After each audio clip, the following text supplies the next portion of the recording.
money of the beast on your mind or your hand. That's one of those things that's not translated correctly in the Bible. Oh gosh, they had a big thing down at the Rialto. I saw a bunch of pretty girls getting out. I think I might go there afterwards. I don't know who's playing there, Swayze or something. I don't know who the heck they are. But here you go. No one buys or sells without the money of the beast on their mind or your hand. And the key word is charagma. That is not translated correctly. And you can see right here the correct translation of the word charagma is money. So, no one buys or sells without the money of the beast on their mind or in their hand. Okay, so we saw a big explosion in the paper money markets. Oh gosh, if you own a home or a mortgage or something, it's really a nightmare. I had a really big nightmare at the Burning Man festival. Darn, they put this thing at the wrong angle. But anyway, I'll be alright, I think. And so like, this breathalyzer thing inside my car blew a fuse, and I didn't know that at the time, and they didn't notify me about this, you know, like jump starting my car.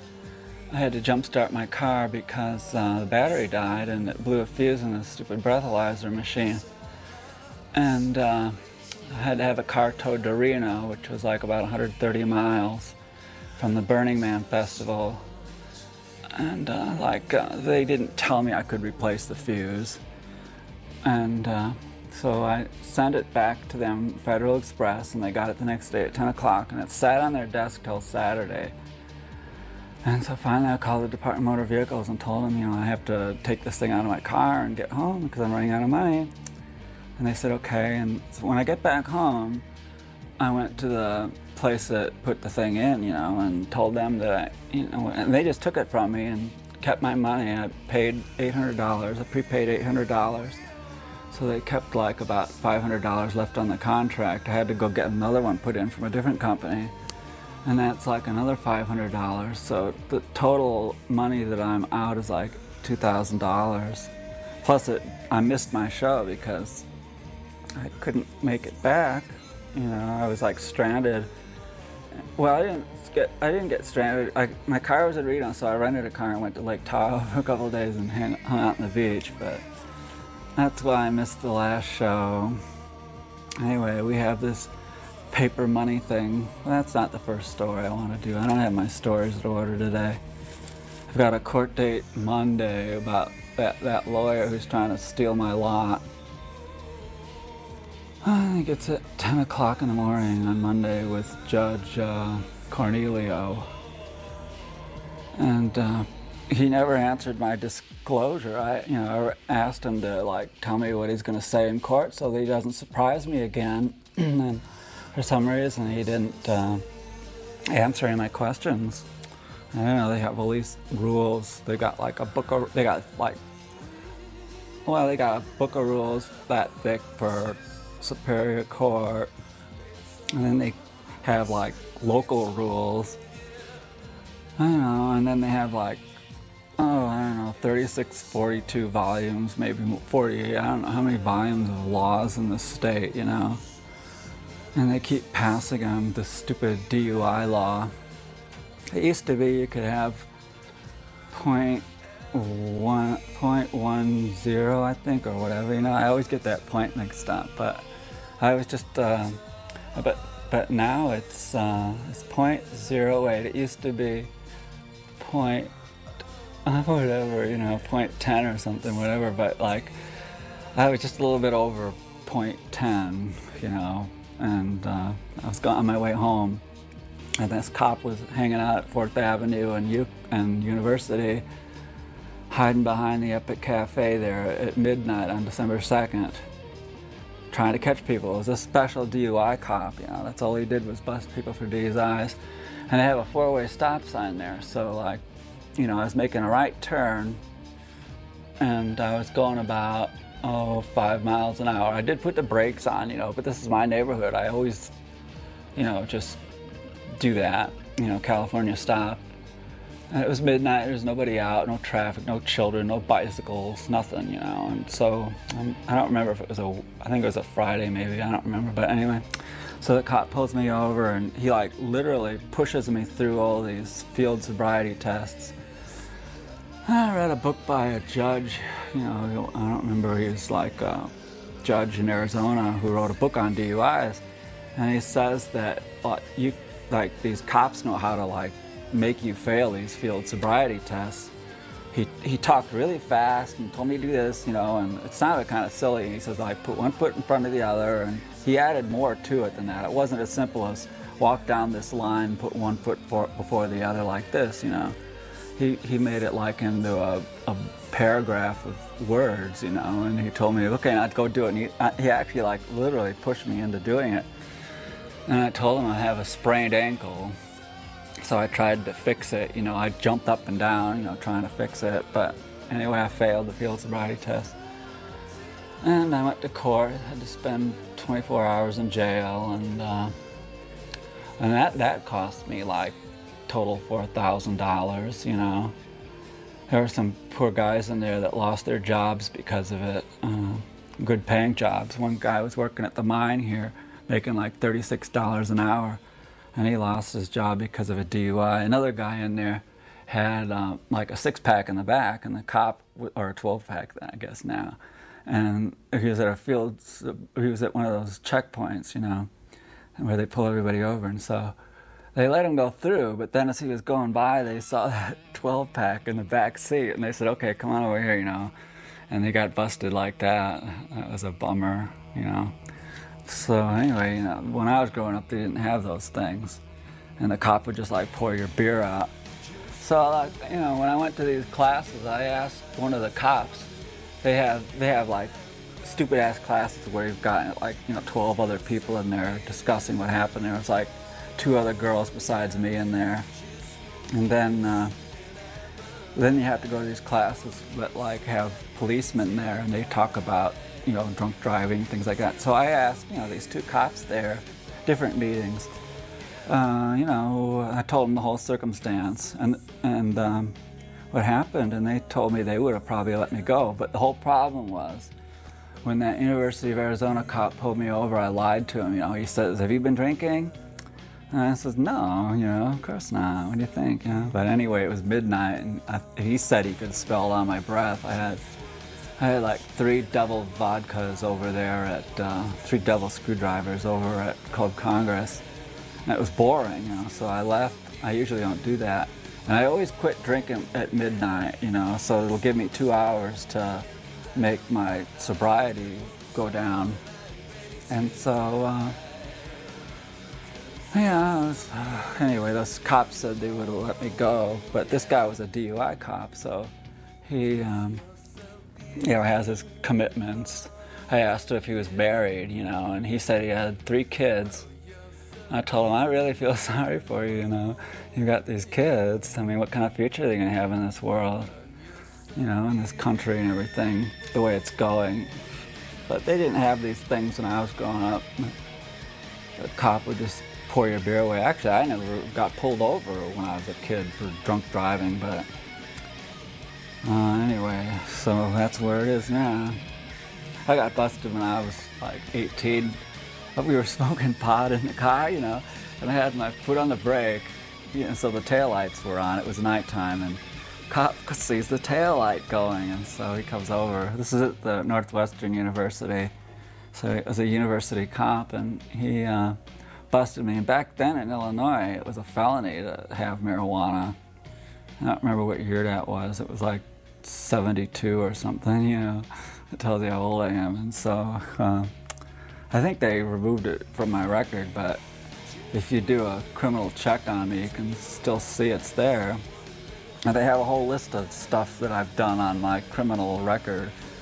Like at the University of Arizona, I've been arrested many times for trespassing during some of my demonstrations about the CIA killing John Kennedy, you know, and the Holocaust not happening and those kind of things. And so they were constantly playing games with me.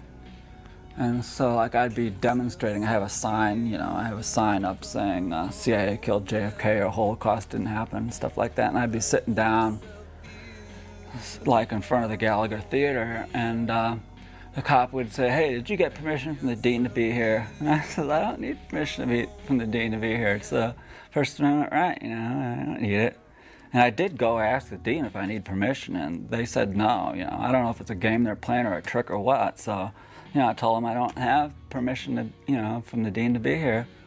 So he arrested me, and, like, you know, I you know, for trespassing. And I got arrested, like, for trespassing in the library at the University of Arizona when I was studying, you know. I was homeless, so I had a backpack with me, and I'd go in there and read. And that's where I found out about the CIA killing John Kennedy.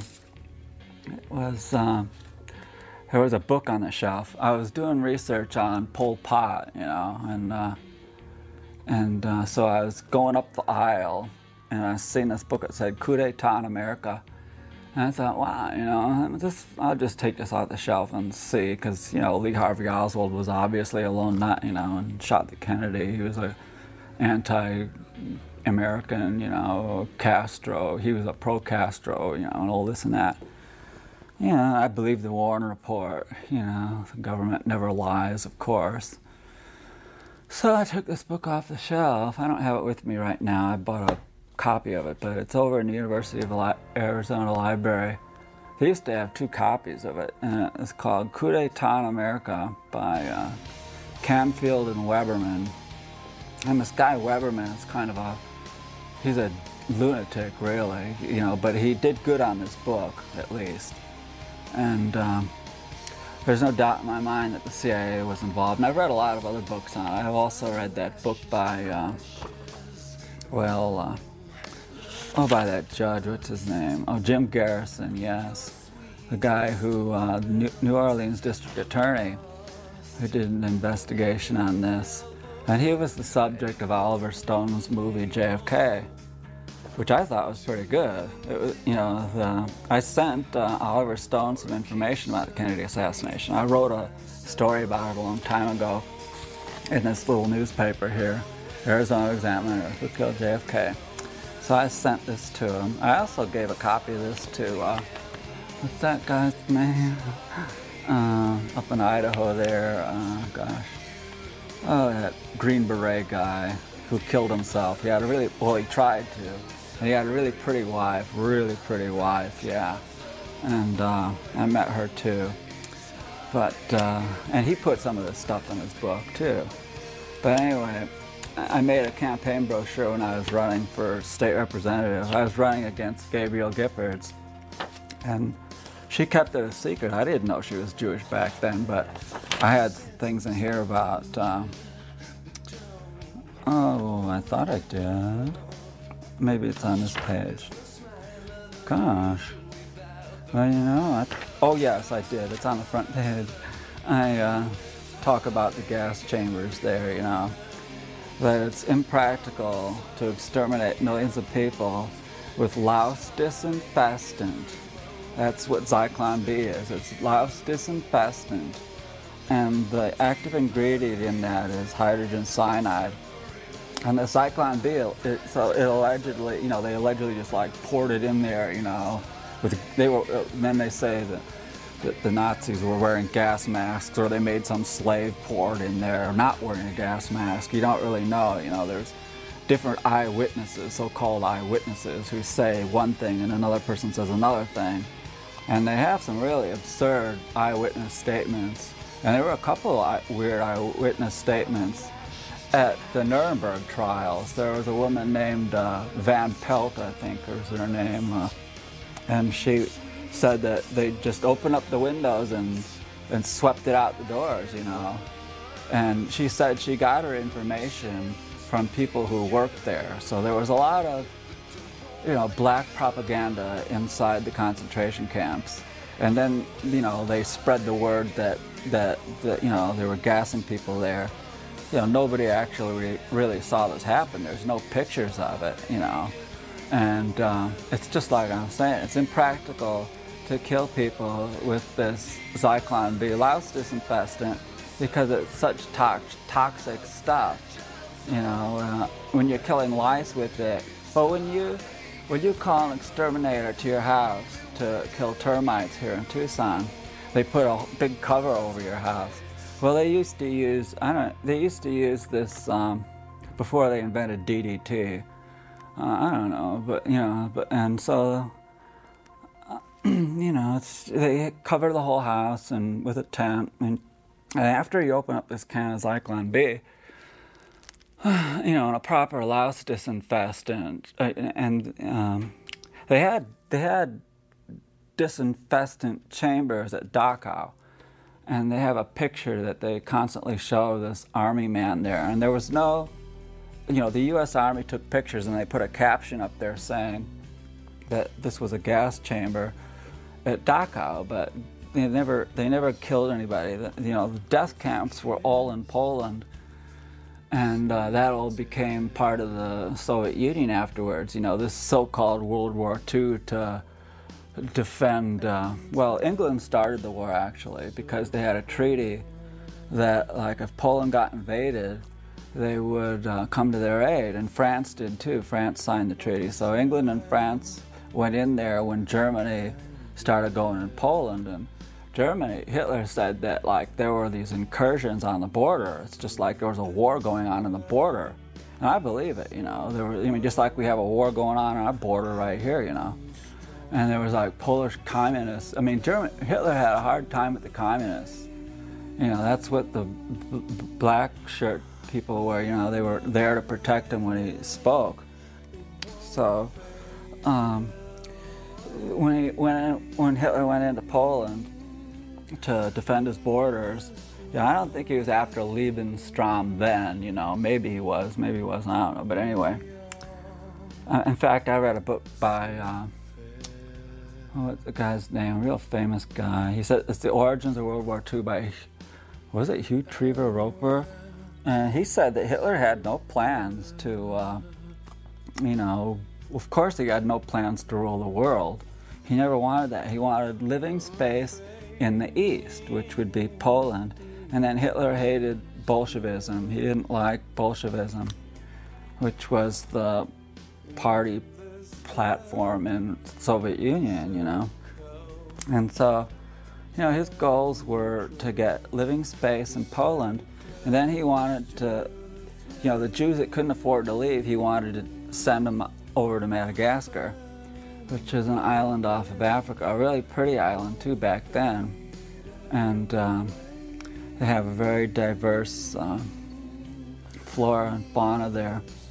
So he wanted to send them all there. That was the final solution. You know, the so-called final solution to the Jewish problem was to send the Jews to Madagascar. And so, like, when Hitler was putting them into the concentration camps, they had to have them shave their heads, you know, because they had lice. And this is well known. Like, during World War I, like 2 million, I think it might be 3 million Soviet citizens died from typhus. And lice caused typhus, and the Zyklon B is used to kill the lice in these disinfestant chambers where they take all their clothes and they fumigate them in there. And that's what they did at the platform. This guy, Dr. Mengele, he was looking to see if these people, like, a good doctor can tell by looking at you if there's some kind of problem. You know, he can look in your eyes and see if there's some kind of problem. And that's the same kind of thing that DUI cop did. He looked into my eyes and, you know, he got the little flashlight and I had to go like this, you know. And then after a while, he just put it there like that and just kind of like stared at me, and I started laughing at him, you know. So anyway, Dr. Mengele would, you know, separate the people who looked sick from the people, you know, that looked healthy and clean, you know. And General Patton, when the war was over, he was really revolted by the filthiness of these Jews. And he was invited to a synagogue where he said he threw up afterwards. This is all in his diaries. And he said, like, even if you give them a bar of soap, they wouldn't clean up, you know. And anyway, Zyklon B is louse disinfectant. You just don't pour it in there like that, you know, because it takes a while for the gas to dissipate, you know, and the so-called eyewitnesses say like after 20 minutes or 30 minutes, you know, some people, well, I don't remember exactly, that cremation is supposed to take place in like 20 minutes or 30 minutes. It's been a while since I've, you know, studied this stuff, but anyway, I don't know how soon they opened up the doors, but it was way too soon, you know, a half hour later, you know, because this gas is still coming out of there, and you can't just sweep it out the doors, you know. When you kill people in the gas chambers in Florence here, it's like sodium cyanide, and they drop it into a bucket of ammonia, and the gas comes out of there, and they tell you to take deep breaths, you know, because it makes your death easier on you. And after that, then they neutralize the gas. I don't know how they do that. Oh, they put water in it. That's what neutralizes the gas. So, I mean, like, if the Nazis were going to exterminate people, you know, there's so many more easy ways to do it than louse disinfectant. In fact, I once had a contest, and I passed out these flyers at the University of Arizona. Is this it? Oh, no, it's not it. But I had, like, a little flyer like this, you know. And I had a contest where you could win $666 if you could come up with a better, faster, easier method of exterminating people, you know, and cremating them or getting rid of the evidence, you know. And like the best idea I could think of would be like you have like, well, I can't remember what my solution was, but somebody did propose that you know, instead of sorting them out on the platform like Mengele did, you know, you do it before they get in, and then you have them all in these box cars, and you take them to a railroad siding where you have like a track that goes into some water, you know. It goes into some water and they'll drown in there, you know. And then you back it out, and then the problem then is you have to dispose of the dead people. And I proposed that they would use giant meat grinders, you know, and grind them all up and use it for fertilizer, you know, whatever. But anyway, it's not practical to kill people with louse disinfectant. There's many more safer, easier, faster ways to do it than that. And the Nazis were the inventors of like some really dangerous nerve gases, you know, and they could have used those too, but they didn't. There was no Nazi extermination plan. The Holocaust is a hoax, just like, you know, the CIA killed John Kennedy, they killed Robert Kennedy, they killed Martin Luther King, and they set up these patsies. Lee Harvey Oswald, James Earl Ray, Saran, they were all like patsies. And they were set up in order to get rid of people, you know. And they couldn't let Robert Kennedy win because he would have gotten to the bottom of his brother's death. Well, so anyway, and then like they also say that the Nazis used diesel exhaust to exterminate people with, but that's totally not a very practical way, because, you know, you don't have to have your cars checked for carbon monoxide, your diesel engines. I mean, they use diesel engines in the mines here because, you know, I mean, you know, because like there's not that much carbon monoxide in there. So they use them in the mines, these diesel engines. They allegedly used like a diesel engine from a tank at Treblinka to kill 800,000 Jews there with diesel exhaust. But like I was telling you, it's not practical. It's not even possible, you know, the way they said they did it. And so like the Jews tried to blame it on this guy, Ivan Demyanyuk. He was an auto worker in Ohio. And they dragged him all the way over there to Israel and put him up on a show trial and tried to accuse him of being Ivan the Terrible, who ran these diesel engines and who allegedly killed 800,000 people. Well, a lot of people will tell you, and finally, somebody was disgusted with it, at least that Ohio Senator Traficant was, you know, and he was a very vociferous, he was pointing, you know, I mean, you know, this guy was innocent, you know, diesel exhaust is impractical. And I don't think that the Jewish lawyers, and it was a show trial, I don't think they let anybody testify that diesel exhaust is not a practical method of extermination. You know, it's ridiculous. I mean, talk to anybody who works at one of these auto emission testing stations, and they'll tell you that diesel engines put out like 0.3 or whatever, you know, carbon monoxide. But if you took like an automobile carburetor and adjusted it a little bit, you could easily get like 8 or 12%. And I used to have this old van, you know, and it was like 8% or something like that. And I kept having to go back and run it around, you know, and tune it up a little bit, you know. I was tweaking, what was it? The distributor. That was the real problem. It wasn't the carburetor, it was the distributor. But anyway, you fool around with that and you can get some pretty poisonous gases. In fact, there was like 3 dogs killed here just recently in Tucson in one of those animal impoundment vehicles, and the dogs were in the back and breathing the exhaust. So anyway, you know, it's like illegal in a lot of places in Europe to talk about this like I just did there, you know. They throw me in jail. In fact, some people, I never really met Ernst Zondel before, or, oh, that other guy, what's his name? Oh gosh, really handsome German guy. He lived in Chicago too. And I wanted to go meet him, and then he got married. And so anyway, I didn't know. I think maybe he was married when I wanted to meet him, but I didn't find out about it until later. But anyway, they got those guys in jail. In fact, they were both living here in the United States, but they weren't quite American citizens. I think they had green cards. And like they railroaded this guy, Zundel, out of this country, and he's in jail right now because he's, you know, talking about the diesel exhaust, you know. You know, there's a whole bunch of countries in Europe where you can't talk about this, you know, because, but we've got the First Amendment over here in the United States, so, you know, I can talk about it. You know, they might take my website down, but they haven't yet, you know, and that's the way they do it here. They censor you that way. So anyway, it's a real tragedy, you know. This state of Israel is a real big tragedy. I don't think that the United Nations had any right to do what they did, and that's what the Iranian president Ahmadinejad says. You know, he says, you know, if 6 million people were killed in Europe, you know, why don't you give the Jews some land over there, you know, instead of here?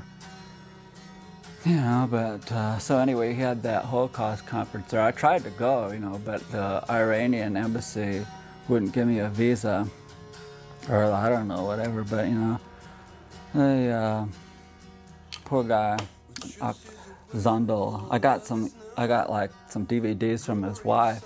He's got a really dedicated, intelligent wife, and she's really, man, she's like 24/7 with her guy, you know, putting out the truth. And she really believes in God, you know, and this and that. But what's the name of that really handsome guy that they threw in there too? German Rudolph. German Rudolph. That's not his real name, but he wrote a lot of books on it. And here's the best book. You know, if you want to find out more about this Holocaust fraud, I've got some stuff on my website, but like you can download this book for free on the internet and read it. You know, there's some really good chapters in it. It's called The Giant with Feet of Clay, and Jürgen Graf, yeah, that's his name. He's the guy who wrote this book, and he critically examines the footnotes to Raoul Hilberg's monumental work on the Holocaust. And I looked at Raoul Hilberg's work. It's 2 volumes now, but the original edition, I think it was 1960, and it's only like a 1-volume thing, but it's this thick. You know, the 1-volume book is that thick, but like when you get to the technicalities, you know, of the process of extermination, it's only like 16 pages in there. And so this guy, Jürgen Graf, critically examines the footnotes of Raoul Hilberg's standard work on the Holocaust. And if you look at those footnotes, he dissects it here, and like half of them are just like you know, not credible witnesses. And you know, and then you get into the part about the cremation, you know, and they, you know, in order to dispose of all these bodies that were allegedly killed at Auschwitz, originally they said that like 4 million people, well, some, like Rudolf Hoss said that there were 4 million people killed there. And they had a plaque up there in Auschwitz saying, you know, to the 4 million people, but just recently, like in 1970, they had to revise that number down. But still, you know, how are you gonna dispose of like millions of bodies? And like during the Hungarian evacuations, I think that was in 44 or 1944, that's when they supposedly exterminated like 24/7. And the CIA, you know, you know, the OSS, back then it was called the OSS, they had these aerial reconnaissance planes, because Auschwitz was a coal gasification place. You know, Hitler needed oil to run his war machine. So Poland had vast coal deposits, and Auschwitz was a place where they turned this coal into gas. It was an IG Farben plant, you know. And I don't know if you've ever been to Gary, Indiana, or, you know, right across from New York City and Newark there. They used to have some really bad stinking, well, you go down there to Beaumont, Texas, and they got it too. And it's, you know, a really bad smell. And so, like, you know, a lot of people at Auschwitz would smell that, and they would think that that was the crematorium. And then, you know, like some of those things at Auschwitz had flames coming up probably out of the chimneys. But like a real crematorium doesn't belch smoke and flame, you know, that's a waste of, that's not proper burning, you know. If there's a lot of smoke, then the fire's not very hot. And that's a big giveaway about this 9/11 thing. That fire was going out inside there. You know, that after that fuel burned off of that airplane, you know, and jet fuel doesn't burn that hot, you know, to melt steel. And that's another big fraud, you know, another big lie is this 9/11 thing. You know, I met this guy here in Tucson, this guy, David Ray Griffin, who wrote this book, 9/11, Debunking 9/11 Debunkers. It's a really good book. And I've got some information about, well, you know, there's a lot of scientists, too, that are coming out now saying that this whole thing is, it's just not practical, you know. It was another Pearl Harbor. You know, in order to get the United States into World War II, we had to maneuver Japan into firing the first shot. And we did that by putting an embargo against Japan, you know, and we left Japan no choice but to start war with us. And Henry Stimson wrote that in his war diaries, that we must maneuver Japan into firing the first shot. So, like, excuse me, but, anyway, so, they, 9/11 was a conspiracy to get us involved. I gotta drink some water. I gotta drink some, oh gosh, I got,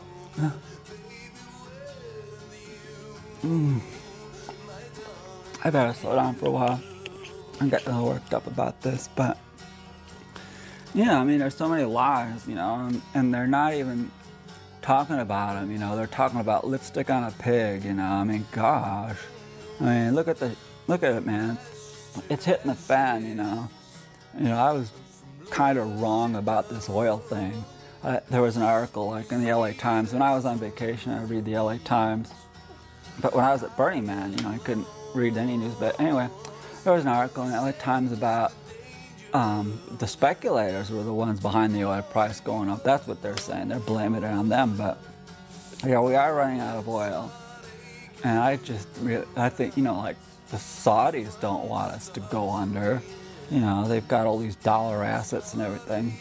So, you know, after the oil crisis that we just recently had was over, now we've got this green paper pig. That's I like to call it. The green paper pig is exploding.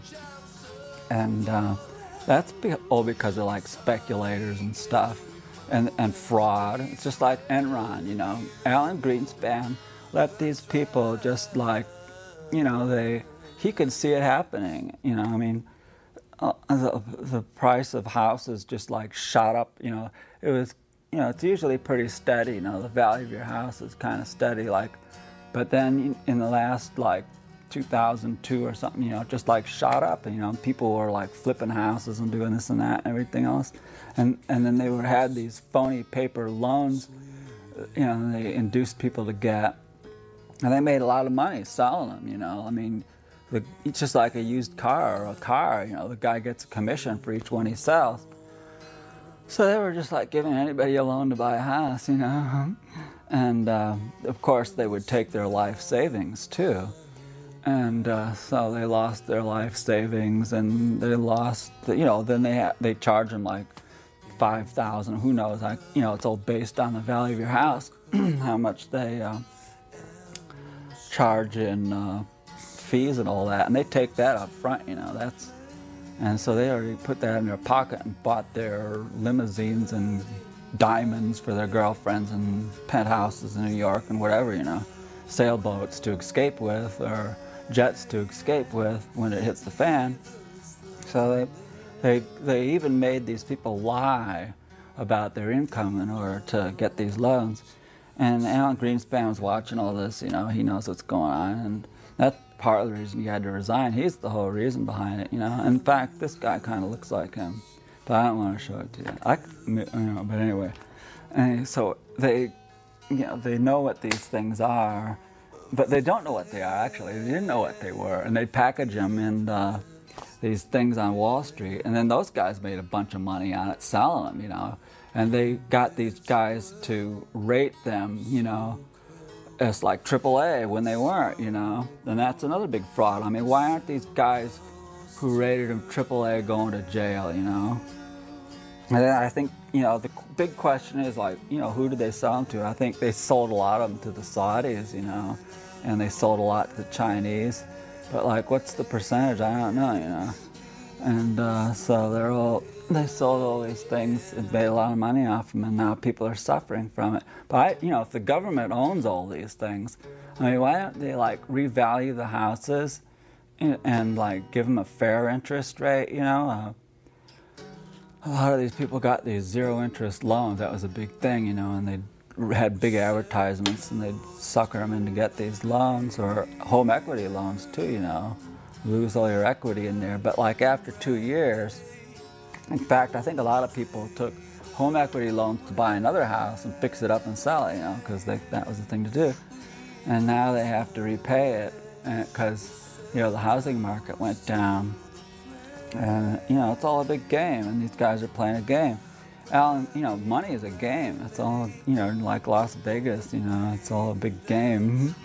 But money is a game, and so if you play by the rules, you make some money. But these guys weren't. They weren't playing by the rules. They lied, you know, and it's not fair to lie when you play the game, you know. So that's what, I mean, but I don't see anybody going to jail for it, or nobody's being accused. But Alan Greenspan was one of these lunatic libertarians. I mean, he was a way out libertarian lunatic. And this just came out shortly before he resigned, that he was a big fan of Ayn Rand. And Rand is the person who wrote that big stupid book Atlas Shrugged, and he really fell for it. And he was like really in love with Ayn Rand, literally, I think. You know, I mean, I think he was, yeah. And so like, you know, he believed in libertarianism, and you know, free markets and no government controls. You know, fool the people, fool the stupid goyim. You know, and if they lie, they're guilty, and they should lose their money. But and that's what happened. A lot of these guys that made them sign on the dotted line for their loans told them to lie about the income of their, you know, it's so darn hot in here, it makes my face shine, but they just turned the air conditioning on. So anyway, they signed on the dotted line and lied, you know, but the guys pushed them into doing it, because they got a commission out of it. And then these poor people, I don't know how much down payment they put on it, you know, and they took that right away, you know, that goes right away. And, you know, those people should go to jail that made these people lie. But where are they? You know, I mean, what's going on here, you know? So the government owns all these loans, and like I said, they should renegotiate the whole thing and based on what the assessor says it's worth now, you know, or something like that. Yeah, there's a lot of blame to go around, but like, there's so many crazy things going on in this world. In fact, there was like this big 2-page thing in the paper of people who paid for an advertisement in there. I want to show it to you. Here it is. Yeah, big 2-page article in the Sunday New York Times, no less, September 7th. And it was written by a bunch of, let's see, Peter G. Peterson and, Mario Como signed it, Sam Nunn, Bob Carey. Anyway, they're saying that we've got like a $41 trillion debt.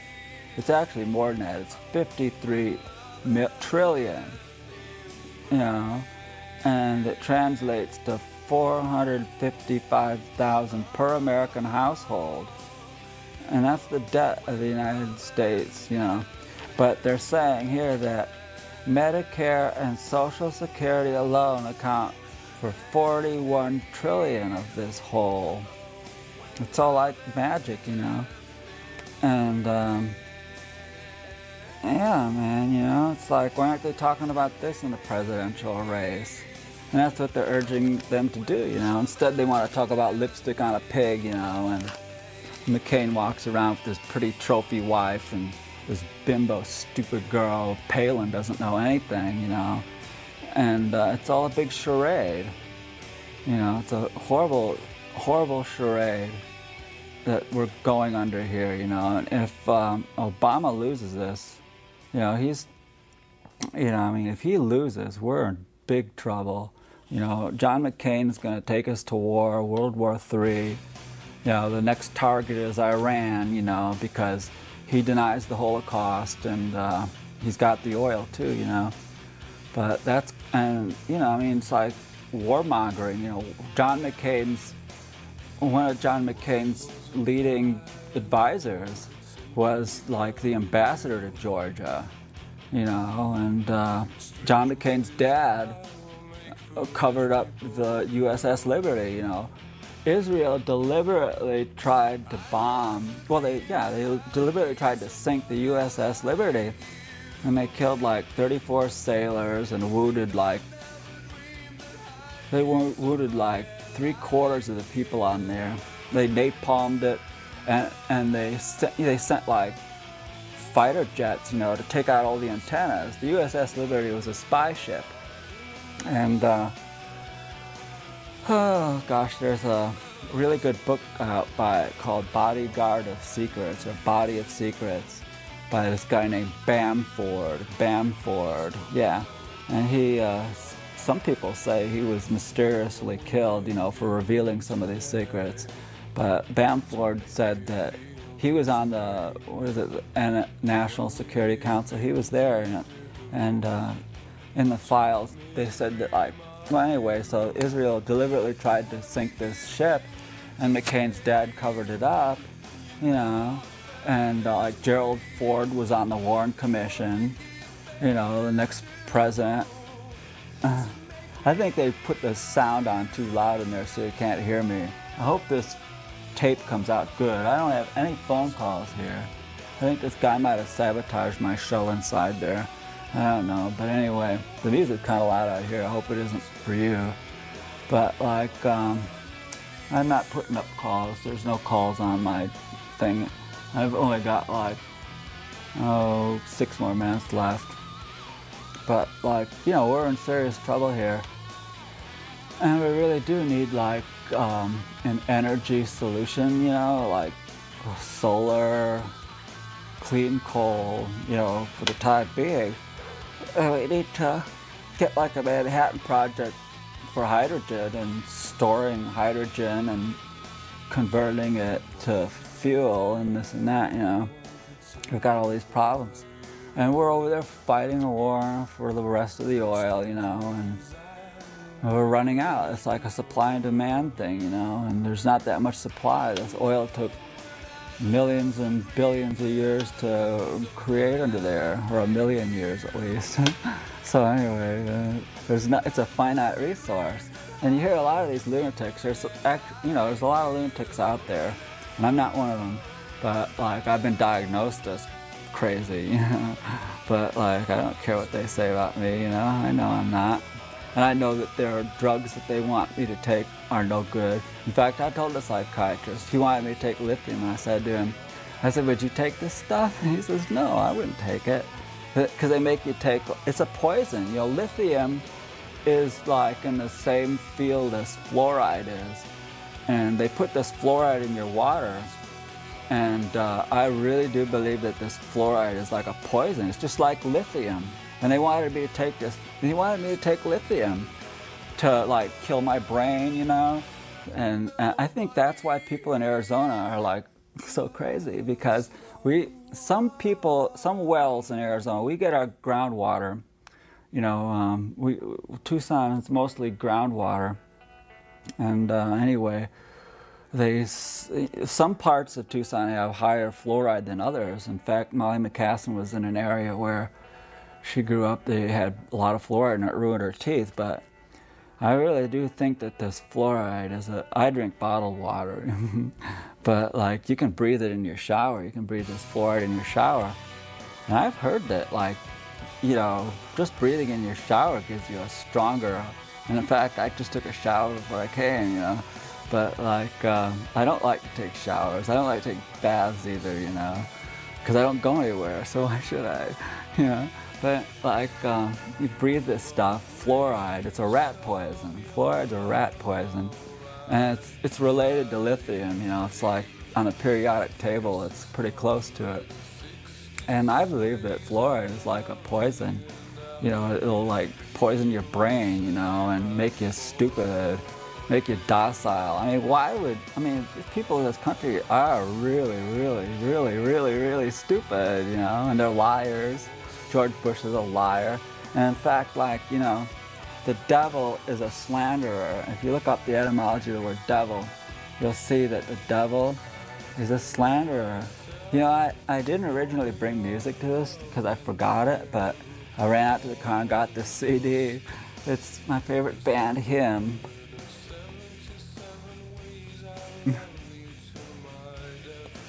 Alright, it's almost time to go. So I had a crazy vacation and I missed my show because of that, Breathalyzer. And there's a really good show apparently over at the Rialto tonight, because I've seen these really pretty girls get out in these hot dresses. You know, I can't wear a hot dress because I'd sweat it all up, you know. I've got this problem with sweating. It's like a DNA defect or something that I have. They've got a name for it, but I don't remember what it is. And there's a really pretty model that has it too. And she's kind of skinny like I am. And she sweats so much they had to send them, you know, all the people out because, you know, she gets turned on looking at them, you know. So they had to send them all out of there because, like, it was ruining her photo set because she was getting all sweaty. But anyway, there's so many lies, you know, and you can find out more on my website. You know what? When I got back from my vacation, my website was down, and it was the first time that ever happened. So I called them up on the phone, and they fixed it right away. But like, I've got the information there, and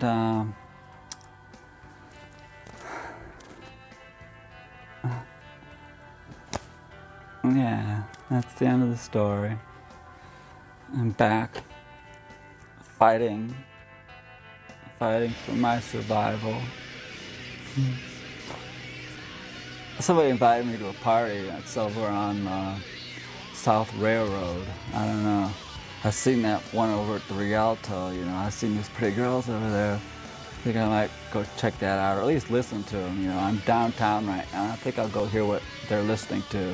I hope it's not rap music, you know. It looked like a pretty good crowd out front, you know. But anyway, almost time for me to go. My name is Raquel. In order to buy or sell, you have to have the money of the beast.